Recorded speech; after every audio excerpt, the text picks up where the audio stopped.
So much to do and so little time. We hear you. You want to grow as much yummy produce as you can without as much of the backbreaking work that can come with gardening. Here are the top 9 must-try shortcuts to save you precious time in the garden. Start from transplants, right into the ground. Small plants or seedlings, called transplants, that are bought from the local garden center offer an immediate, no-worries way to get growing in your veggie garden. They'll mean a head start on the growing season without any of the worry and time-consuming nurturing of seedlings you've nursed from seed.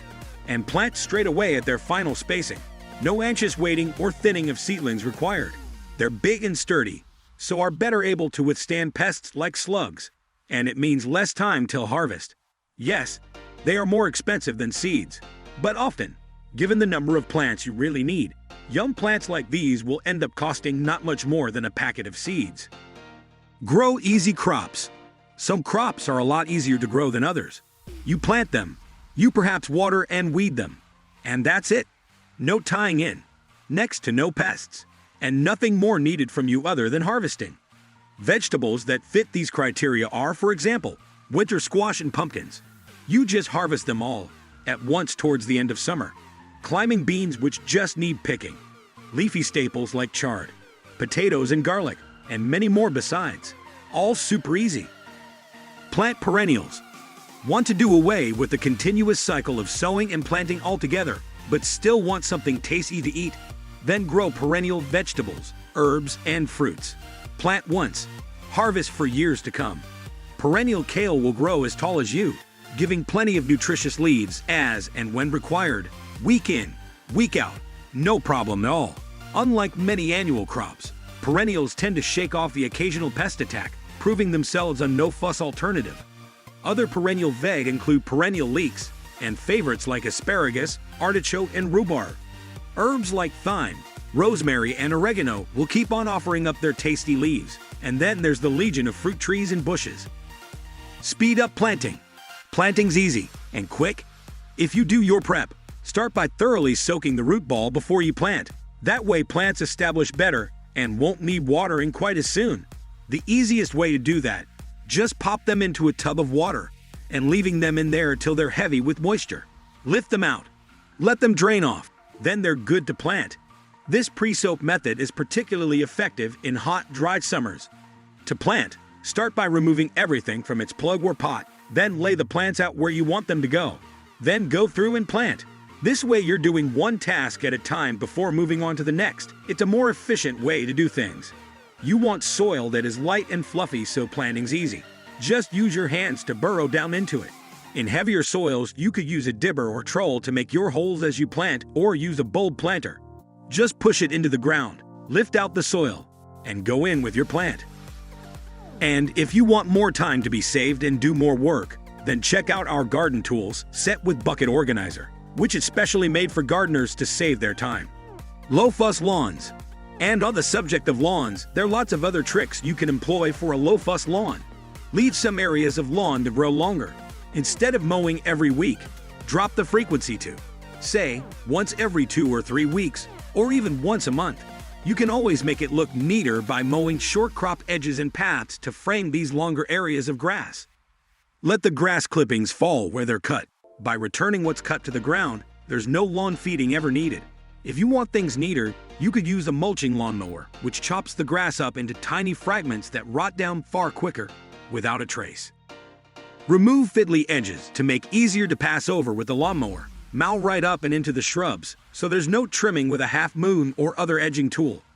Finally, if you have a small area of lawn, consider getting rid of it altogether. An area of raised beds probably takes not much longer to maintain than an area of lawn.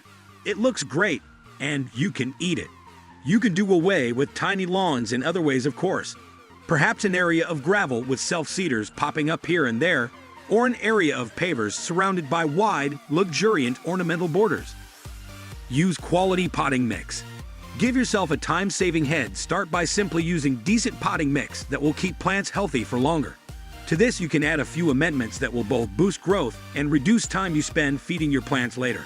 A slow or time-release organic fertilizer will trickle out its nutrients over weeks or even months, so you won't have to step in with additional feed till much further along the plant's life cycle. You could also give potting mixes a boost by mixing in, say, worm castings or something like volcanic rock dust. Mix it all in at planting time and delay supplemental feeding a little longer. And of course, a richer growing medium means bigger, healthier crops that reach harvest that little bit sooner. Easy composting. Save yourself a lot of bother with composting. One option is to use a compost tumbler, the sort with a rotating handle, or where the whole barrel rotates. This will really speed things up and keeps everything neat. You just turn it every now and then to mix everything up, and can expect compost in as little as 2 months. That's fast. The other option is a plonk and forget method. Aim for a roughly 50-50 balance of browns like these old leaves to greens like these recently cleared crops. But apart from that, everything just gets thrown onto the heap and left. No digging it all out and turning it. But that's fine if you're not in a hurry. Start another heap elsewhere while another one matures, and in time you'll have a steady supply of compost.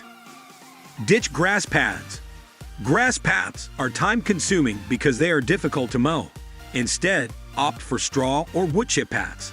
They need no mowing, just the occasional top-up as they rot down. And if you think all that organic matter rotting down into your paths is a waste of resources, it really isn't, because it will gradually feed the beds around it, while offering shelter to all manner of beneficial bugs that will help with pest control. You can even plant into it too. Stop digging. Being here, surrounded by all these raised beds, brings us onto our next time-saving shortcut. Stop digging. Simply leaving the soil be is one of the best things you can do to improve things down at the root zone. Digging not only disrupts soil life, never good news for your plants. It brings up buried weed seeds, guaranteeing you plenty of hours weeding. So ditch the spade and all the back-breaking hours of toil it entails, and swap it for mulches of compost and other organic matter that will nourish the soil and your plants, the way nature intended. Our series of time-saving tips comes to an end here. We did our best to inform you of all you needed to know. We hope that this video was beneficial to someone, because that is what we do. Subscribe to our channel and press the bell icon so that you don't miss anything from us.